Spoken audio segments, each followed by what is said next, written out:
Okay, so this is our beginning of May weekly golf update. So one thing I wanted to talk to you about is the men's Twilight. The men's Twilight, starting on May 4th, it is a Wednesday. It's going to go every Wednesday in May and the first Wednesday in June without any kind of thunderstorms or anything. And that'll be a 5:30 shotgun.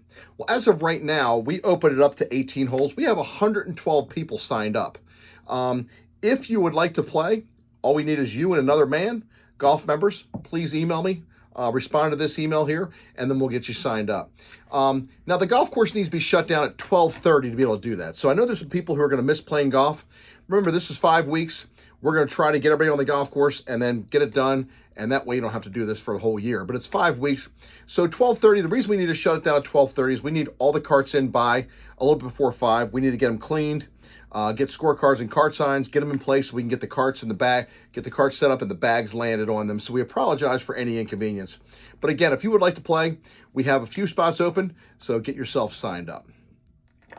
So on May 12th, we have our 9 and Dine tournament. It's a 5:30 shotgun, and the 9 and Dine is meant for any two people, golf members. You could be a man and a woman and a man, a woman and a woman, a man and a man, whatever it is, but it's two people. Please sign up for that.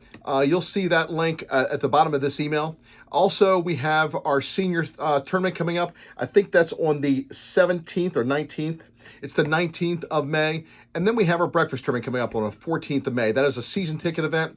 And again, you'll see the link here in this email. So please sign up for that. It's a fun event. Breakfast beforehand, golf at 9 o'clock shotgun, and then you're done and you can go home before the day even gets a chance to start. Okay, so this area to the left of number 12 green and to the right of number 2 green, it is a mandatory relief area. So this is ground repair. It is marked off in white paint. This has been seeded, so we don't want anybody hitting any shots out of here. So if you're in there, like Ryan is right here, we're demonstrating from number 2, he needs to take relief from this. So Ryan, let's go ahead and show us how we do it. So you're in a position where you need to take relief. This is no penalty. Okay, you get yourself in your nearest point of relief, and then you would mark out the spot where you would play from, right?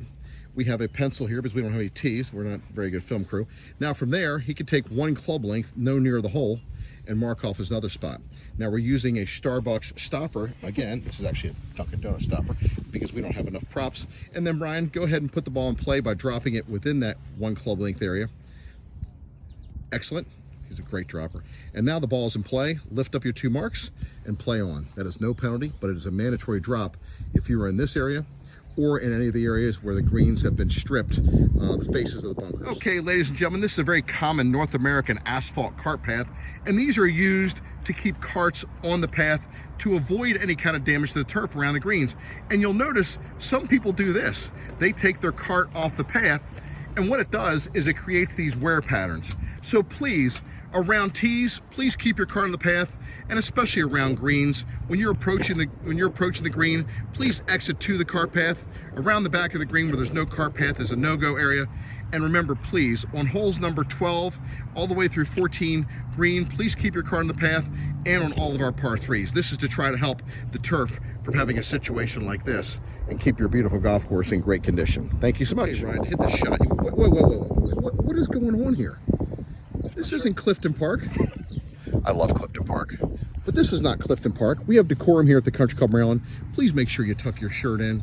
We want your hats forward-facing. This is a forward-facing bill club. If you're wearing a pullover or something, you need to make sure that you have some kind of a collared shirt underneath it. We have decorum here, so please do your best to follow that. And please tuck your shirts in, and also tell your children, because we have a lot of problems with them. It's the bane of my existence. In the prior video, you saw a ball come flying in and hit Ryan's wedge. That was Alex Hoser. He skull shank topped one and actually hit the wedge. So no assistance or harm in this filming. Please don't forget to fix your ball marks, as well as rake your bunkers properly and replace divots. Do your best to replace it with the actual turf itself. If not, replace it with sand. The sand is only for the fairways, not for the tees or rough. We got a bunch of head covers and these little bags from AM&E. So we have head covers galore for your drivers, for your fairway woods, for your hybrids. And we have a bunch of putter covers, all logoed with a Country Club Maryland logo. So we have plenty of head covers to fit your heads. A new arrival here at the club are these double wall steel tumblers. These are from Tempercraft. We have them in 20 ounce, we have them in 28 ounce, and then we have a 22 ounce kind of sports bottle with the logo. They look spectacular. I really like that purple. Good looking stuff. Got a new shipment of players' gloves in from Titleist, and they all have our logo on them. Pretty neat looking. We have shoes galore. We have a lot from FootJoy, and then we have a lot from Echo that just came in. We have men's and women's collections in both FootJoy and Echo. So here's some new offerings from Echo.